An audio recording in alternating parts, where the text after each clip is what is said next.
Welcome to the Hamumu Halloween Home Horror Hoedown, the podcast where we watch scary movies so you don't have to. From award-winning to completely unknown, we take them all way too seriously.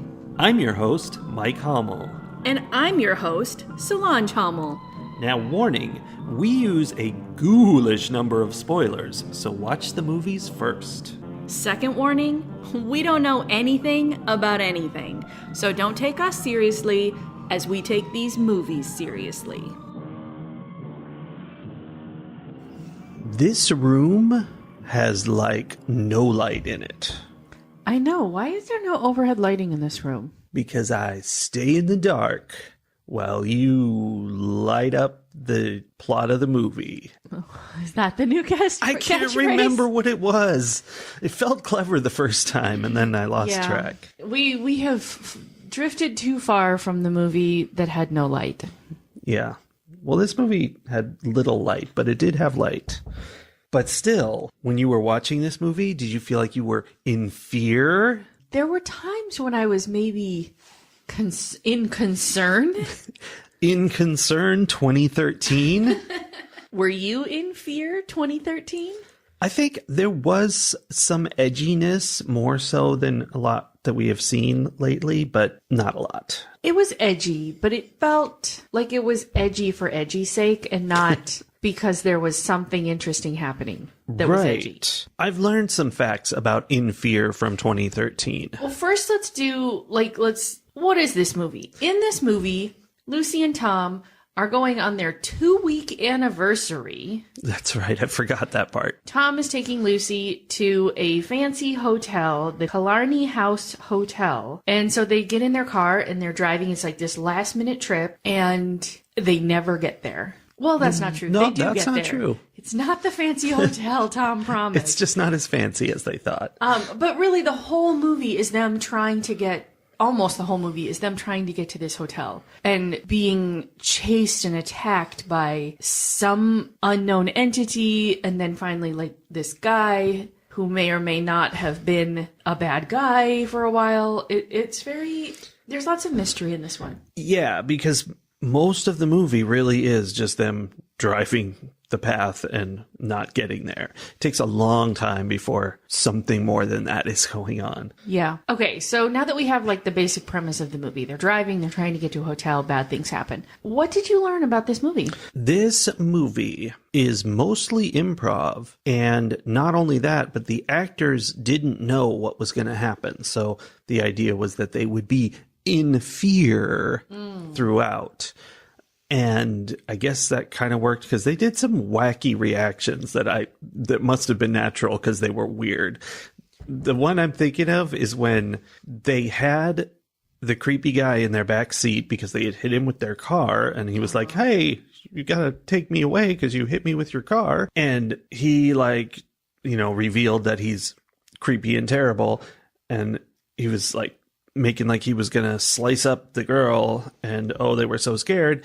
And then when they finally stopped, they were just cringing away from him. And it was very awkward and weird. And it's probably a real reaction. Right. They were like, I don't know. I think I might actually be about to die. Yeah. Yeah. That explains a lot about what was going on. Mm-hmm. But I will say, there have been other movies where, proven or not, I have suspected that it was mostly improv. Yeah. This one, that didn't actually cross my mind. That's good. I was concerned. Just now, before we did this, I watched a little snippet of the director and some other guy talking about it. And they said we'd film, see what happens, and maybe, we'd take something in a new direction from there. And I'm like, oh, no, there was no plan. I mean, it worked out okay. They did have kind of a climactic business at the end. I will say, though, it felt like there was no plan. Yeah, I don't think it really made sense by the end. Especially, here's my concern. Throughout the movie, we effectively see two guys tormenting them.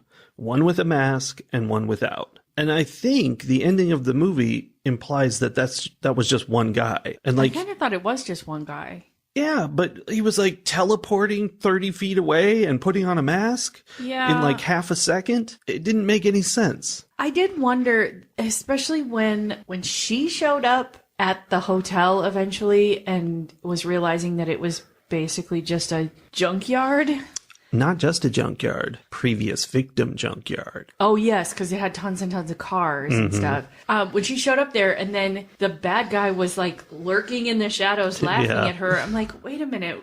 We left him on the road way back there. Yeah. He had alternate transportation that we didn't know. He must have. He had a moped. He had the director's car. Yeah. The kind of meanderingness of this movie, Much like they're driving, makes me think of a movie that I can barely remember where we had the same complaint that the movie just kept going and like things kept changing. And it was like one where they were in a house for a while, but then they were in a shack out in the desert. And then it was years ago that we watched it. And it was like, there was something about a woman who was house sitting or something, but at an old abandoned mine. I don't even remember, but there were so many things that were happening. Yeah. She was in that house. Like a really yellow house. That was like Miranda something was the name of the movie. And like different parts of the movie were completely different characters having bad things done to them, and we couldn't figure out how they were connected, only they would have like these little connections as it transitioned. Like person B was like a roommate to person A or something, and then it would just go off to person B's story. Yes, that is Horror in the High Desert 1 and 2 : Minerva. Minerva! I forgot about that. Uh-huh. Similar, like the story just kept turning either right or left, but never actually got anywhere. I think they said that was also like improv-y. It's possible. Yeah, it had like segments, like an anthology, except they were all just taking place in the same world. It was just jumping around. Yeah. It was better done for an improv movie. It was better done than most improv movies that I have seen. Primarily because they didn't get stuck saying the same line over and over and over again. Yeah. Like, I feel like these improv actors were better at their job because they were able to actually create dialogue on the spot rather than just having one thought and then just saying it a lot. That does happen. And speaking of improv, I wrote the note reminding me of Blair Witch. And then within 3 minutes of when I wrote that note, they threw the map in the river. The first time they looked at the map, I'm like, oh, you got to kick that map in the river. Just being funny. I mean, in my head. And yep. Then immediately Tom takes it and throws it out the window. Yep. And that was pretty Blair Witchy. Yeah. Also, not helpful in any way. Did you suspect, because the reason he threw the map out the window is because they were driving along, they got to a space where she said the map said they should go one direction, and the sign said they should go a different direction. When that was happening, did you have any thoughts or suspicions? No, I was confused in the early half of this movie because it felt like something supernatural was happening, which by the end of the movie was not adequately explained. Specifically, there was a point where Lucy is outside the car reaching inside to grab something, and her hair is like caught up above the car, and she's all, "What's pulling my hair?" And she backs out and it's fine. It falls. There was nobody on that car. There could only have been a ghost, but there wasn't. I don't know. Her hair got caught on a nail. The car was made of nail and 2x4s. Yeah, I feel like that was one of those red herrings that they didn't. They were just like, hopefully nobody will think about that anymore, because they definitely did not explain it. She thought it was Tom messing with her. And then later I was like, oh, maybe it was the guy messing with them. But there's no way that she didn't see, like, he's not silently climbing up on top of their car to pull her hair and then scrambling silently away in an instant so that she can't see him. Well, again, that's the helicopter he used to get from place to place. The silent, invisible helicopter. Yeah, Wonder Woman's helicopter. Sure. Okay. I suspected things at that point, especially because Tom took the map and threw it in the river, threw it out the window. There was no river. But one of my notes is this guy is all red flags. My note is Tom is red flags. Yes. From the moment he was like, I'm taking you on this, you have to drop everything and lose all of the plans that you've made for tonight because we're going on this special trip. And I was like, oof, that's a lot. And then he's like, to celebrate our 2-week anniversary. And I was like, that's too much. Yeah, it was too much. And she went with him. She sure did. It didn't go well. So I really thought Tom was going to end up being like some kind of crazy serial killer, and that he was, I thought he was taking her out into the woods to do something terrible. And then B, when the other guy showed up, I was like, oh, Tom and this dude are definitely like in cahoots. I definitely had that thought at some point.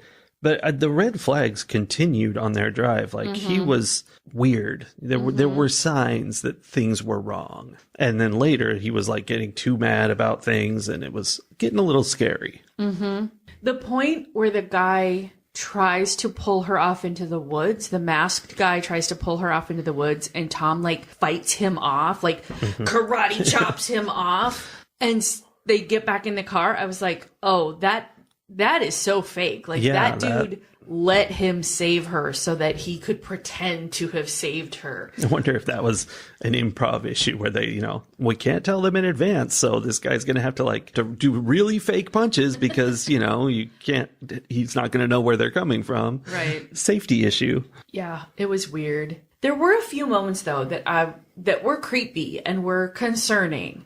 Like when they're driving along and suddenly all of her clothes are just not thrown in the road, but like spread out. Yeah. Displayed on the dirt road in front of them. And as she's like realizing, those are my clothes, that was creepy. Yeah. And there were several things like that. And it was interesting. And again, that was like, oh, is this supernatural? Is there stuff appearing? Are they already dead and they're wandering the afterlife? Because that always happens to everybody. And then there was the mysterious cabin they went to, which turned out to be nothing. But I feel like that was one of the things where the directors and stuff were like, ooh, maybe if they do something in this cabin, we'll take it in that direction. And they just didn't. But then they didn't. Yeah. Well, and then there was a point later, like when they're getting to the creepy hotel and stuff, and I think at some point Tom gets dead, right? Yeah, or did he just disappear? Oh yeah, the white-faced guy grabbed him and like pulled him off into the woods or something, like he was gone. Oh, right, because we know what happened happened to him. In the end, spoilers, he was in the trunk, and that was I kind of like the idea where like the bad guy was chasing Lucy in her car. He was in his car because he can't move that fast on foot, it turns out. And he was like not ramming into her, but like getting up close and like, yelling out the window, like forcing her to drive faster and faster. And that was kind of not exactly clever, but a little bit clever that it turns out that was just killing Tom because Tom was hooked up to the tailpipe. So yeah, faster she went, the faster he died. Yeah. So there was, once Tom like was taken off into the woods, I was ready and would not have been surprised if then the twist had been that she was working with the guy who was chasing them. And that she was like, this dude is all red flags. It's time for him to go. 2 weeks is enough. Like, I'm done with him. But that was not it. They were just being tortured and chased around and whatever. Yeah. As we've seen in so many movies.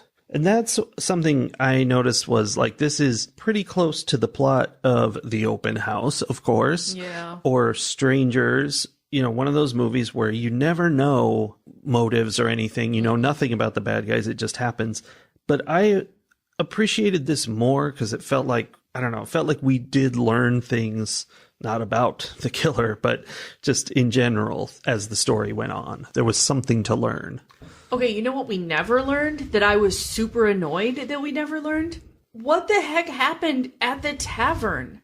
Right. Like, the big story. She was constantly like hinting and asking and like pushing to find out about what happened between Tom and this group of guys at the tavern.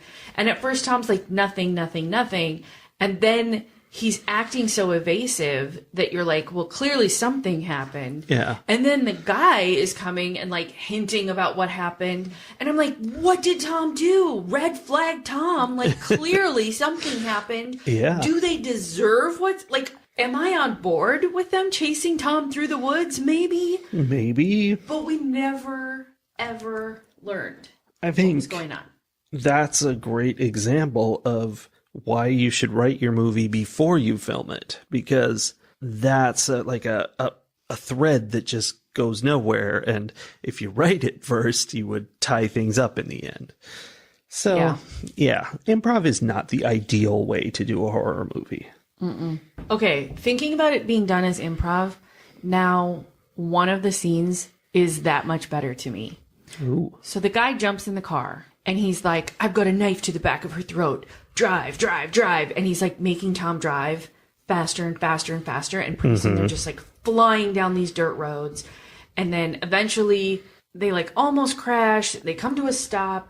And the guy is like, I'm not even wearing a seatbelt. Like, you could have done something. You both have seatbelts on. I don't. Like, you could have made a choice that might have saved you, and you didn't. And, like, he's like, what's that about? And then after that, he's like, I don't even have a knife. Like, like he was messing with them on this psychological level that I thought that scene was really well done. And realizing that it was like improv on the spot makes it that much better, I think. Yeah, unless that was planned. Well, it could have been. But like it really made me question what's up with Tom. Like, did he not do something on purpose? Like, what's the dynamic here? Well, yeah, at the end of that little chase when they were all stopped and freaked out, that was definitely a point where I was like, is Tom about to be like, right? We got you, Lucy? But nope, that didn't happen. No, instead he got really mad and they mud wrestled. Oh, yeah, they mud wrestled. And then the guy in the backseat broke his wrist. Yeah, and that was weird because that guy was like so monstrously powerful. He was like Jason. Like nothing Tom did had any impact on him, and he was like, yeah, just go ahead and hit me some more. And then eventually he was just like, snaps his wrist. I don't know, that was weird. And then we get to the end after they like chase around at the trashy hotel / junkyard / car park, and dude is once again chasing her, but she's in the car. She's got nothing left to lose, and she's like, I'm done. And there's a close-up of her face, and she did a really good job of acting that transition where she went from looking afraid to looking, you could tell the exact moment when she started thinking, oh, you're toast. I'm gonna run you over. Like, what am I going to do? Turned into, I'm going to run you over. And her face barely changed. It was like the glint in her eye that changed is all.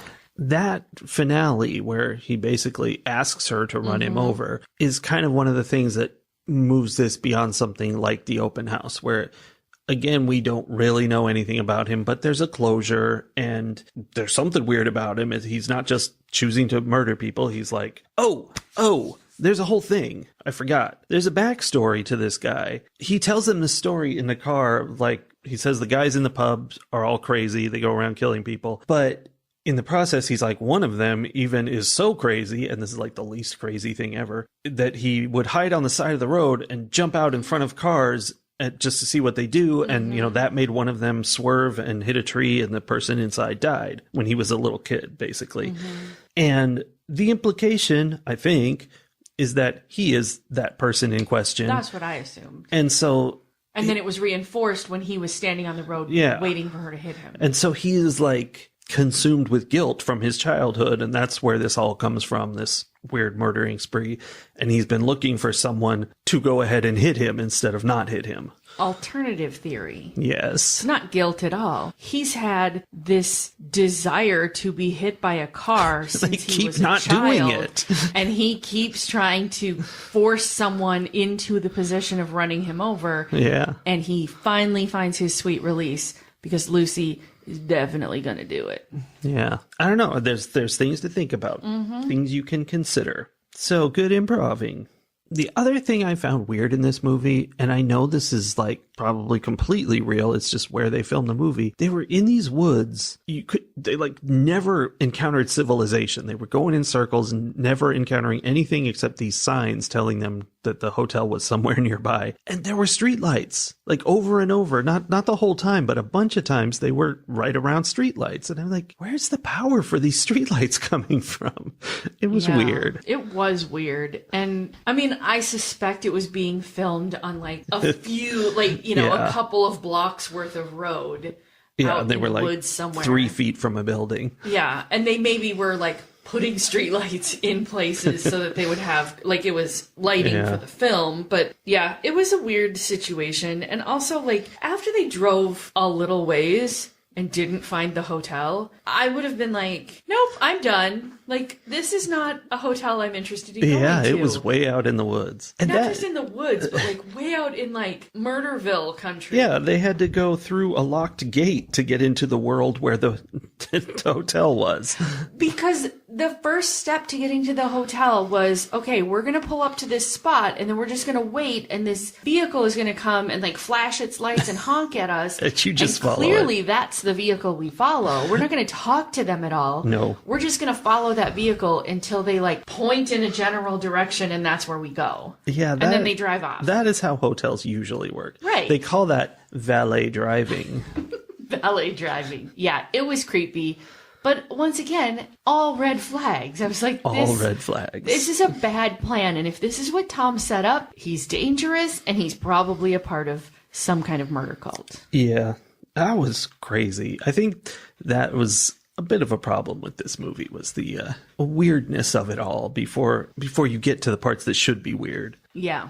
Yeah. Everything was off. And the scariest thing in this entire movie was way at the beginning. Lucy went to write something on a whiteboard with Sharpie. Or maybe it wasn't even a whiteboard. No, it was the bathroom stall. Oh, yeah. Yeah. I don't know why she had to do that, but she wanted to add on to it some graffiti on the bathroom stall. And her Sharpie was out of ink, and it was the worst. Oh, I can feel it right now. I just got goosebumps thinking about the Sharpie on the bathroom stall. It was horrible. Yeah. So upsetting. It was bad. This is not related at all to what you just said. But at the point where they started driving and constantly coming up to signs that were like, it's this way, and then they would drive a bunch more, and then they're like, it's that way, and drive a bunch more. My note was, this is like Brightwood, but in a car. Brightwood. Is that where they were going around the lake? Uh-huh. Yeah. Like, they're just trapped now. I'm like, that vehicle was clearly driven by the Fae, and they are now trapped in some kind of, like, fairy circle. Yeah, because this was, I don't know if it's an Irish movie, but it was in Ireland and all that. It's at least a British movie. That's a spectrum. It's at least British, possibly Irish. Yes, I think so. I mean,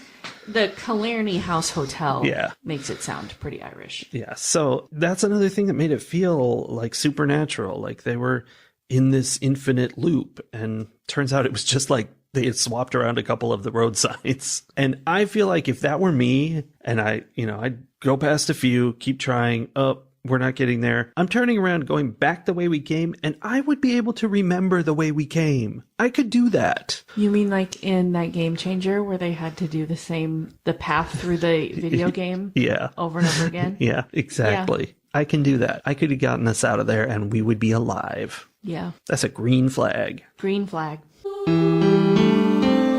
Ratings. I was in fear when we started watching In Fear. Because the credits had some serious Gabe from The Office energy. Yeah. And I was like, oh no, what have we gotten ourselves into? That's what I like best. I know. No, I was very concerned that it was going to be one of those like chaos and just gore. What, I don't even know what you call that, but it's gross. So that set me up to have a very low bar for this movie, and it cleared that low bar that I had at the beginning. I didn't hate watching it. I was intrigued throughout the whole thing. I had questions about what was going on, and I felt like we were moving toward answers. So most of the movie was enjoyable to watch. That being said, at the end, I don't feel like I got the answers that I was looking for. And I feel like that's explained by the fact that it was improv and they didn't write a plot. They were making it up as they went along, and it ended up feeling like that because nothing connected to the beginning of the movie. I mean, not entirely. It had some through story, but it was very loosey-goosey, and there were a lot of loose ends that didn't get tied up that were big enough that you would think they were important, and then we just never went back to them. And that's frustrating. On the other hand, like I said before, for an improv movie, it was way better than most that would have been done in that way. So there was definitely some skill, some talent in going into this. So I guess I'm going to give In Fear 3.5 trees falling in the forest out of 5. Yeah. I'm probably not going to ever want to watch this. I probably won't tell people they should watch this, but I don't know. I don't feel like I have reason to really hate on it to give it anything lower than that. So I don't know. That's where it is. I think this movie is in a subgenre that I really don't like, which is the mysterious person with no motives showing up and murdering everybody. And I think for that, it's very good. It's like probably the best of that subgenre I've seen because it did have some logic to it and there was things to learn. So that's great, but still not the kind of movie I like. So I can go lower than that, and I'm going to give it 3 trees falling in the forest out of 5. Okay. Because I think it was decent, but like you said, I don't need to see it again, and it's not going to be memorable for me. It's just, it is what it is. And I think, they did a pretty good job, but what they did a pretty good job on was, whatever. Yeah. And maybe just for me or for us, like it might be a higher rated film for somebody else who likes some of those things more. But those are not things that are high on my, this is what makes a good movie list. Yeah. I'm with you on that. High five. High five. We're fun. So thanks for joining us on our little trip through the woods. And we will eventually find our way back to civilization so we can watch another movie and tell you about it next week. See you then, everybody. Bye. Bye.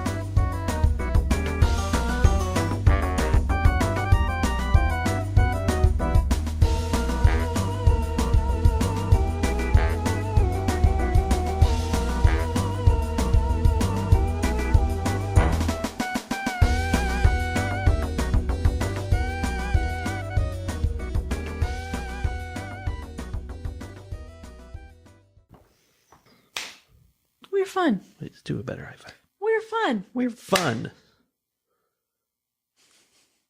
We're fun. God. I like that we had to try 3 times to get that.